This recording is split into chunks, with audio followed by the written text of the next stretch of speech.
Aujourd'hui, nous allons voir comment utiliser les identités remarquables. Ce cours va être séparé en deux parties. Tout d'abord, une utilisation en développement, puis une utilisation en factorisation. Pour utiliser les identités remarquables en développement, il faut tout d'abord savoir à quelle identité nous avons affaire. Pour le premier exemple, a égale x plus 4 facteur de x moins 4, nous cherchons dans la liste des identités et nous remarquons qu'elle correspond à l'identité numéro 3. Ensuite, une fois que nous savons à quelle identité elle correspond, il faut en identifier qui est A et qui est B. A, dans notre cas, vaut x, et B, dans notre cas, vaut 4. Nous appliquons ensuite la formule, qui est A au carré moins B au carré. Donc A, nous avons dit que c'était x, donc x au carré, moins B au carré, B, nous avons dit que c'était 4, donc 4 au carré. Et ensuite, nous calculons ce que nous pouvons calculer, donc x au carré, moins et 4 au carré qui vaut 16. Deuxième exemple, b égale 2x plus 7 le tout au carré. Nous remarquons que cela correspond à l'identité numéro 1. Là encore, nous regardons qui joue le rôle de A, donc ici 2x, et B qui vaut 7. Et nous appliquons la formule. A au carré, donc 2x, attention à ne pas oublier les parenthèses, plus 2 fois A, donc 2x, fois B, donc 7, plus B au carré, donc 7 au carré. Et ensuite, nous calculons ce que nous pouvons calculer.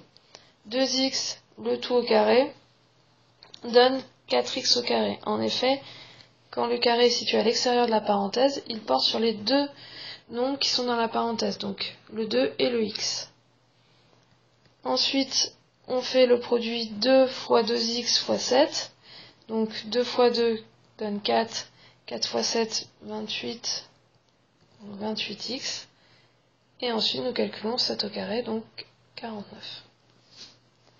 Pour la dernière identité, nous remarquons que c'est la deuxième. Donc là encore, on trouve qui est A, donc 4x, et qui est B, 3, et on remplace, donc 4x au carré, moins 2 fois 4x fois 3, plus 3 au carré.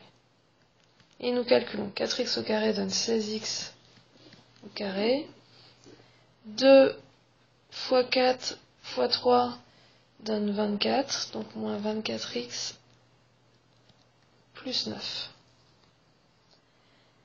Attention à bien connaître les identités remarquables pour pouvoir les appliquer.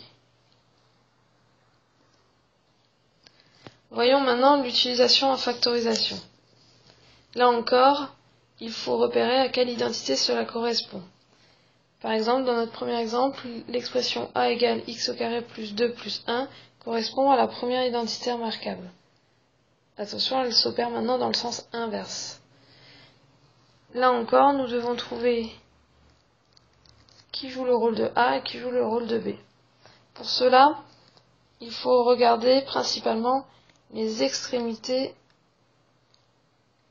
de notre expression qui correspond à A carré et à B carré. On remarque du coup que A vaut x et que B vaut 1. Si on applique la formule, on trouve du coup x plus 1 le tout au carré. Pour la deuxième expression, on remarque que c'est la dernière identité remarquable qui est utilisée.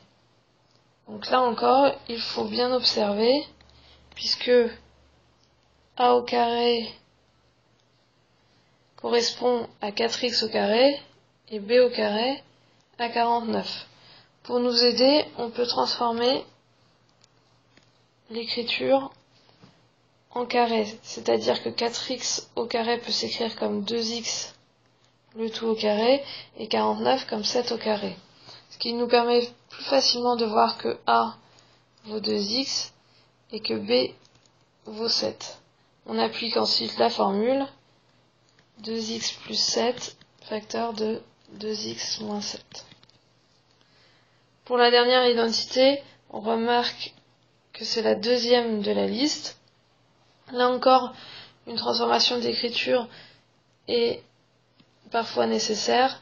9x au carré peut s'écrire comme 3x le tout au carré. Et 4 comme 2 au carré. Ce qui nous permet de voir plus facilement que A vaut 3x et que B vaut 2. Et de remplacer et ainsi d'avoir la formule 3x moins 2 au carré.